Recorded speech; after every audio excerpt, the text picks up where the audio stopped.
চলে এলাম সান্দাকফু ব্লগের সেকেন্ড পার্টে। টুমলিং থেকে সান্দাকফু যাওয়ার পথে গাড়ি দাঁড়ালো কালীপোখরিতে। সিংহলীলা ন্যাশনাল পার্কের অন্তর্গত পাহাড়ের কোলে রয়েছে এই কালো হ্রদ, যাকে নেপালি ভাষায় বলা হয় কালীপোখরি।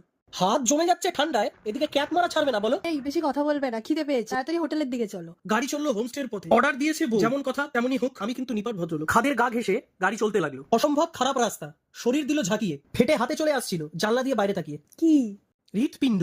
সান্দাকফুতে আমাদের এই হোমস্টেটির নাম ছিল সানরাইজ, আর আমরা সানসেট দেখতে বেরিয়ে পড়লাম লাঞ্চ শেষ করেই। আমরা এখন আলে যাচ্ছি ভিউ পয়েন্টে, আর আমাদেরকে নিয়ে যাচ্ছ কত এমবি হাঁটছে হতো এত কত দূর চলে এসছে আমাদের হোটেল থেকে, এত দূরে আমাদের নিয়ে যাচ্ছে। কিন্তু এখন আমাদের সাথেই রয়েছে, চিনিয়ে নিয়ে যাচ্ছে। রাস্তা হারিয়ে চলে যাচ্ছিলাম ফালুতের পথে। জনমানব ও আলোহীন রাস্তায় এই এঞ্জেলটি না থাকলে না জানি কি ঘটতো সেই রাতে।